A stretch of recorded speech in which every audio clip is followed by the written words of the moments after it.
Hello there and welcome to this special summer edition of The Ring, Euronews' weekly debate show. I'm Maeve McMahon in Brussels. Well, on The Ring, members of the European Parliament come face to face inside the European Parliament on some of the most challenging issues facing the European Union today. Well, as they take a summer break and the city is vacated, we're taking a look back at some of our favourite parts of The Ring this season. Well, one of the major debates that's been taking place in Brussels for years and also on The Ring is about migration and how to manage it.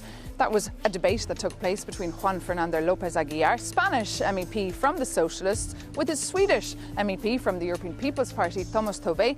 Take a look. Of course, Europe needs work migration.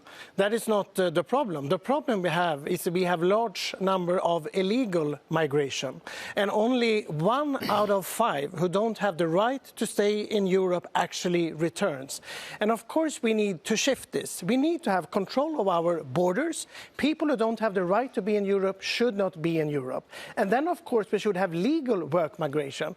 But what we're seeing now, for example, in Spain, they are now giving amnesty to 500,000 illegal migrants. This is a direct threat to the Schengen area. It undermines the Europe effort. We are trying to work now to have a more of a common European migration policy. And I think it's time for us to actually decide, do we want to have control of the border? Do we want to have legal work migration, or should we continue this path in Europe with illegal migration? It needs to stop. I strongly disagree with I just heard from my colleague and friend Tomas Tobé. First, there's no illegal people. We used to talk about irregular migrants. It's not an amnesty. He used the word amnesty. Of course it is not. It's a regularization, which belongs to the competence of the member states. And it's been recognized by the European Commission itself. Second, it is not true that they're illegal. We always had a problem in the European Union with lack of legal pathways. That's one thing. We need more legal pathways. But when people come irregularly, it's because they are not given the chance to make it regularly. But insofar as they happen to already be in Spain, working in Spain, we are regularizing not only human beings, but also jobs. And we're making it possible for those human beings employed in the irregular economy, in the so-called black market as for now, to make it regularly so that they can actually pay taxes, they can actually contribute to the sustainability of the social services, in which it is a fact that they support more, they give more than they receive. It is not true that they are predatory to social services. On the contrary, they can actually contribute to the sustainability of the social services. And I make a final point. Spain is #1 in growth and job creation in the European Union. And there is no economic analysis that does not underline the fact that it's largely due because it's alternative approach, positive approach to migration, incorporating inclusive, integrating migrants instead of rejecting migrants. We got to move on to our next round. I see you're all warmed up already. So now this is the moment for you to ask each other questions directly. So since I cut you off, Mr. Tobé, let me give you the floor in the first place. Juan Fernando López Aguilar, we worked together on the Migration Pact the last mandate. I think we actually achieved some very important things together for Europe. But you also know that we need to tackle returns. 1 out of 5 people are actually returned, and this cannot continue. Now, Commission is presenting proposals supported by several S&D governments across Europe. But now the S&D group in the European Parliament are voting no to every proposal that means that we actually could be more efficient with returns. When will you face the reality? Yes, we work together in the Migration and Asylum Pact, 8 regulations, but it's not complete. It takes a lot of coordination in search and rescue operation at a European scale. It takes a lot of legal pathways. It takes a lot of cracking down on the business model of organized crime dealing with trafficking of human beings. But yes, we have to come up with a European scale of response when it comes to migration and asylum, and returns, it's part of the equation. We don't deny that, but we want returns to be negotiated with dignity, with third countries, countries of transit and origin, and it takes a diplomatic architecture which is lacking.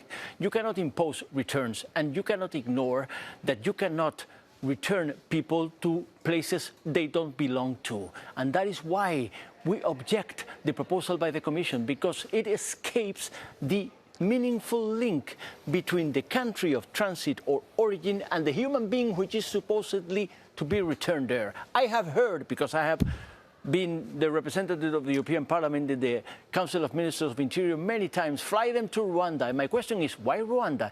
Do you think because they're just indistinct in Rwanda because they're black? Even though they don't belong to Rwanda, even though they come from Mali or from Sudan or from Uganda, no, it doesn't make sense. You need meaningful links, and for that, it takes a negotiation with third parties. It doesn't suffice that you simply pay some ruler some money to keep them out of our sight. So you say we're not model? talking about Rwanda here. It's about saying we have candidate countries to Europe. Could we consider them safe countries? So they go up to Albania? It could be.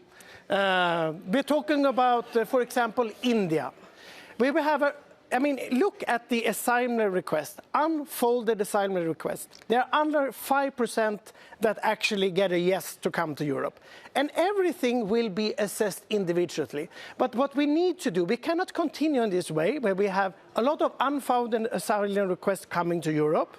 And then it takes a long time, and basically it means that you never leave. We cannot continue in this way. But just to be precise on this point for our viewers, when you mentioned Albania, the Italian government ran into major issues with the judiciary over sending migrants arriving in Italy to Albania. So it's not crystal clear this is going to work. No. But Albania is another topic. It's between it's a deal that has been done by the Italian and the Albanian. That is a deal that they have done. But if they had issues, what makes you think that the EU would not run into issues in other candidate countries? Well, this proposal has been now assessed by all the EU authorities, UNHCR, and of course we have the right to return people if they are not in any risk of persecution and so on. We as SD, we don't deny the importance of returns. Actually, we have heard about justice and ministers of interior, which are actually concerned about returns. But why the percentage of returnees is so low? Because we don't have an architecture of agreements with third parties of transit and origin. And then there comes the Commission saying we're going to enlarge the list arbitrarily, the list of safe third countries, including Bangladesh and Egypt, for instance, which are not considered safe countries of transit or origin by the European Asylum Agency. That is why we have objected. We have tried to come up with amendments, and the Conservative Party, the People's Party, the EPP, along with the far right, have denied all of our amendments, saying that they are red lines for them. So what is the question? My question is, do you really think that you can actually export people to some third country with no meaningful links with those particular human beings just for the sake that you're paying some money to some ruler to keep them out of our sight? Do you think you can send someone who is actually from Sudan to Egypt? Or do you think you can send someone who is actually from Uganda to Libya or to Tunisia just for the sake of having them out of our sight? Do you think that we can actually ignore the meaningful links which include culture, linguistic, or even family links, which are to be considered seriously by countries which are to return human beings to some other place? So let's hear it. If the socialists in the European Parliament would decide there are no safe countries outside of Europe, I hear that. When we started the negotiations about the countries, there's no country that you can accept. If you come to Europe, of course, we need to assess where you come from. Of course, we will always do that. But of course, there are countries, when a person comes to Europe, we can look, from which country have you been? Could you be safe in this country or not? That is the question. And of course, this is now portrayed as some kind of delusional far-right policy. This is a policy coming from Commission. This is a policy coming from S&D governments all across Europe, because we cannot continue in this way, where we have only 1 out of 5 people return in Europe. Then it means that even the people that need protection in Europe will not get the protection in Europe. Another major topic up for debate this year was the EU-Mercosur deal that was signed at the start of 2026. But what are the pros and cons of this trade deal, and what does it mean for you? Those are the questions we put to Kieran Mullooly, Irish MEP from Renew Europe, and the Swedish MEP from the European People's Party, Jörgen Warborn. I think the viewers saw that China is now pressing us on one part and US on the other parts. From a geopolitical standpoint, this is a good deal. From an economic standpoint, this is a good deal. It is creating more jobs in Europe, so we need it as soon as possible. And you mentioned one of the issues that made you want to send it for a legal check. But that is not really true. That the rebalancing mechanism, it's covered for within the agreement. There is no issue there. And there is a potentiality now that the deal could be provisionally implemented. That's what we need now, because... How would you feel about that if the Commission already I'd have a major problem. introduced Yeah, I would have a major problem. And just to stick with the vote this week, the majority of our MEPs all around Europe have felt that this issue needs to be referred. It needs to be looked at in depth. Remember, right across Europe, take countries like France and Poland, 127 MEPs in those areas voted yes for this decision. They represent the biggest industries in Germany, in the biggest economy, is in favour. But the French MEPs and the Polish, to a person, representing industries in Bordeaux and Paris and right across Warsaw, and yet they said we need a legal referral. I trust it. Do you trust their, Jürgen, do you not trust their judgment that this needs to go back to so in terms of industry in their countries? No, it's the other way around. I mean, it's for the rebalancing mechanism, as you mentioned, one of the most important part from you, it is actually in the agreement. But they want it to be reviewed. They want it to be reviewed, obviously. So why did you want to review it? Members of Parliament are asked to come forward and to represent their constituents. The industries in France and in Poland and in Ireland said, we want to see a proper legal review. So, if you read Article 21.14.10c, you will see the rebalancing mechanism out there. Have you read that article? You didn't. No, I haven't. No. But I've looked at the. That's why you voted the way you did. I've looked at the precedents, the sort of been suggested as precedents. In the precedents cases, there were previous trade agreements with the European Union. There's no previous trade agreement with regard to the Mercosur countries, and in those circumstances, it's in order that we do this. We haven't used it before. I agree with that, but it's also within all the WTO rules, and since it's in the agreement, which you obviously haven't read, you still voted to send it for legal checks. Because I represent my country and the industry in my country, the same way as the French in Bordeaux and Paris and Warsaw say, we want a legal review of this agreement. What are you afraid of, Jürgen? Are you afraid it'll come back, that it will not come back at all? I mean, What are you afraid of? What are your fears? I'm afraid of losing economic development. I'm afraid of losing jobs in Europe. I'm afraid of the small business owners. I'm afraid of all that growth that Europe needs in this moment. My issue, and one of the big issues I have with this deal is the scale of it. It's overrated. It's overstated. I'm pro-trade. I'm in favour of the EU-India trade agreement. I was cheering yesterday morning. Why? Good. Because of the scale of it. We're talking about a country with 1.5 billion people as opposed to Mercosur with 300 million people. We're talking about a country with limited trade opportunities as opposed to India, which has shown a willingness to trade. These are totally different situations. You're afraid they won't come back. Just let me stop you there, because actually we're just getting warmed up here and it's time to take the gloves off. So now you both have the opportunity to kick off with your own questions. So I will stay quiet for a minute. Kieran, you go ahead, please, with your first question. Yeah, I mean, I want to ask Jürgen up straight if he knows what antimicrobial resistance is in terms of medical situation. It's basically a medical condition which occurs after the overuse of antibiotics. It's something that affects you and me. Forget about the animals for the moment. It's you and me, your kids, your family. And if in an emergency situation you go into hospital, you require antibiotics.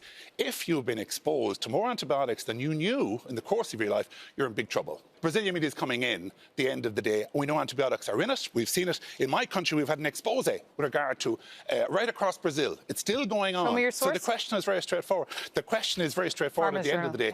What price do you put on the safety of your family? So the meat is coming in, no matter with the Mercosur agreement or not. And what happens if we have the Mercosur agreement is that we increase the checks. In fact, we will do 50% more checks in the Mercosur countries. We will do 33% more checks at the border, at the European borders. and there will be a task force to improve the border efficiency. So actually, for health, for people, and for animal and for the plants, there will be more checks with the Mercosur agreement than without the argument. You can guarantee this? Because on the 25th of September last year, they came into Ireland. I've asked the Commission since that about the checks, where the meat came from, where it went to. The Commission doesn't know. They still don't know. 5 months So you're not later, reassured by what Jürgen said? 5 months, well, that's a fact. You can ask anybody in the Parliament next week. When we asked the Commissioner, where did it come from, where did it go, the checks. But are your voters not excited about cheaper steaks? Fortunately, the EU, one of the fantastic things about the EU is the focus on quality and health over the years. Our Irish consumer wants to see the continuation of proper quality and safe quality food. Over quantity. That's the big issue for me. Safe food, and your family and my family, we can be sure what we're eating. Your opportunity now to pose your first question, please, to Ciarán Mullooly. We have US and China pressing us from two parts. It's been very, very hard with US lately, and we need more trade agreements. India, it's very good that you are pro the Indian one, and we have several others. The Chile one, I guess you voted for as well. Why do you choose not to have the growth that comes with the Mercosur agreement? You say it's too small, but it's still growth. It's still more jobs for European businesses. It supports small and medium-sized businesses. We need growth in Europe, so why can you not help with providing that growth? It's a fair question. The geopolitical situation has been one of the big unsettling issues since I joined the Parliament. Every week there's a different agenda, and usually driven by the United States or otherwise. But the point is, you're right, we need to do more trade. But for me as an MEP, I have to balance, on one side, the better good of the EU, and on the other side, the better good of the economy of the EU. And when the people of France and the people of Poland, the people of Austria, Ireland, and even Belgium on this have come in and said, at the end of the day, we have more to lose in a deal of this size because it's so small. That's what they're saying to me. Even though I don't know if the French economy should be a good example. Well, nevertheless, the French are united on this. We've seen it in the Parliament. I mean, 127 MEPs can be wrong. Can they all be wrong, Jürgen? Yes. Can they all be wrong? Yes. They can all be wrong. Yes. Well, I'm afraid that's a bit of a statement about you and democracy. Because at the end of the day, they represent left, right and middle. Ciarán Mullooly, you've a chance for another question there. Are you in favour of a deal which, at the end of the day, continues to leave workers in Brazil on an average monthly salary of just €1,000? It's doing nothing for trade. How could you support that? Nothing for employees and workers in Brazil. You're allowed to answer. So, if we vote down the Mercosur trade agreement, how will it help the workers in Brazil? How will it help the workers in Europe, in Ireland? It will be the opposite, and we spoke about it. It's about growth. Europe is facing a huge growth problem, and it's good that the Commission is now pushing to change this position. We have the Draghi report, we need to do a lot of things. The rest of the world is growing faster than Europe, and that's why we need to tap into that growth, and we do that with the trade agreements. But you decide that you do not want to tap into that growth to 270 million consumers that can sell the cars, pharmaceuticals. I also look at the facts. Well, the trade unions tell us that, and actually I misquoted, €500 per month is the average one. At the top 10% are on €1,200 per month. That's today. That has been the way for some time, and you know that. So, and with an agreement... Another point that complicates this matter as well, just to complicate it even further for you. You want to sell, people want to sell cars into this community. How many of these workers are going to be able to afford a Volvo car at that wage, at that salary? Never. Allow Mr. Warburton to answer. No, much more of the workers will afford it if we have the Mercosur agreement. Not a chance. Because economic development will increase with the agreement. That's what trade does. Actually, the European export will grow by 39%. That's a huge possibility for cars, for car parts, for machinery, for pharmaceutical products, and for farmers. And that's why the industry have called it the big trophy that they took home from Paraguay. And you mentioned Mario Draghi. Yeah. He has been invited to the EU leaders' retreat in February, and that just describes how bad really our economy is right now. What Ciarán is doing is saying no to growth, and I'm saying yes to growth. I'm saying balance. I'm saying balance it out. As you can see, a fascinating debate. You can read more about that trade deal on Euronews.com. But now it's time for us to take a very short break. Stay with us here on Euronews. We'll be back with The Ring soon.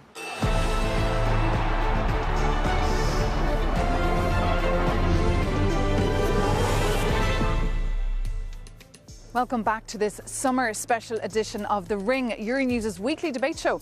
I'm Maeve McMahon, and as members of the European Parliament take a break from the city and the Parliament for a couple of weeks, we're just replaying you some of the highlights of some of the debates we've had on this year's season. One focuses on housing, a major issue of anxiety for thousands of Europeans across the continent. And housing is now actually a top political priority here in the European Union. But what exactly can Brussels do to help? The question that we posed to Dirk Gutting, a Dutch member of the European Parliament, and Maria Ohisalo, Finnish member. Take a look. So let me welcome to the ring Dirk Gutting and Maria Ohisalo. Good to see you. Thanks for the invitation. I think the core question right now is why are housing costs rising faster than wages almost everywhere? One of the key questions is the speculation, financialization of housing market, that homes are not considered primarily as human rights, but as asset classes for big hedge funds, companies, private investors. And then just saying that we should build and get more investors to the market, this will not solve the problem. We need more affordable housing and available housing for everybody. But somebody has to build them, right? Exactly, and this kind of state-sponsored sort of subsidies will only drive up more the prices. We want to fix the problem in the market because building materials are getting very expensive, which is one of the reasons why housing prices go up. But also governments try things like rent controls and all kinds of other demand-stimulating measures that also drive up prices, because what happens if you can get more money from the bank? That is that the sellers of houses will start increasing their prices. And this is not financial speculators. These are citizens who have paid their entire lives to buy one or maybe a second house, and then you treat them as if they're criminals, and if they're not allowed to sell their speculators. I did not say that only public investment will solve the problem, but we have no experience of any country in the world that could have solved the housing crisis by only building more private housing. No, we need a mixed model. And also tackling the short-term rentals, which was also in the insert. This is a key question, not only in the southern Europe, but also back home, up north in Rovaniemi, Lapland. This is a place where students can afford to live in the city center anymore because it's packed of short-term rental homes. Well, homes are being built as we speak, not only at the places where we need them most.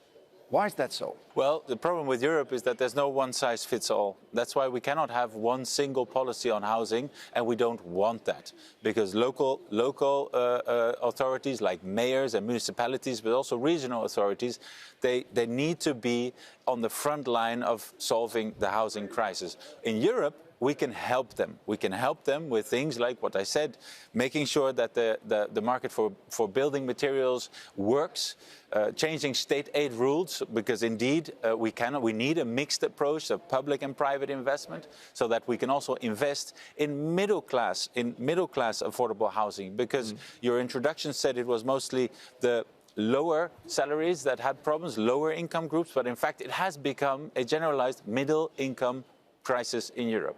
The problem is that we also have a lot of vacant homes around Europe, especially the ones that are used for speculative reasons. And this is where the governments can step in. EU can actually be there to inform the governments to maybe introduce vacancy taxes, maybe introduce different taxes for speed up sellings, so that you should maybe maintain the home for 2 years or 3 years and then after that sell it. Then one problem is also that when we then subsidize affordable housing, after 20, 30 years, these homes are actually sold into the market. And this is also a huge problem, so that when state is subsidizing something, they should maintain affordable and they should maintain state subsidized. Okay, and it's time for our fifth and final round. We want to do something different here. I'm going to ask you a set of questions, and you can only answer with a yes or no, if that's okay. Can the EU meaningfully act when housing policy is mostly national or local? Yes. Dirk? Yes? Yes, definitely. Okay. Should Brussels take a stronger coordinating or funding role? Yes. Yes. Funding, yes. Coordinating, no. No. Should governments impose strict rent controls to limit price increase? Show me where it worked. We have different opinions about this in our political group here in the parliament. Personally, I would say no. No. Should foreign investors face limits or bans on buying residential property? Yes, definitely. Yeah, we can talk about it. Okay, I take this as yes.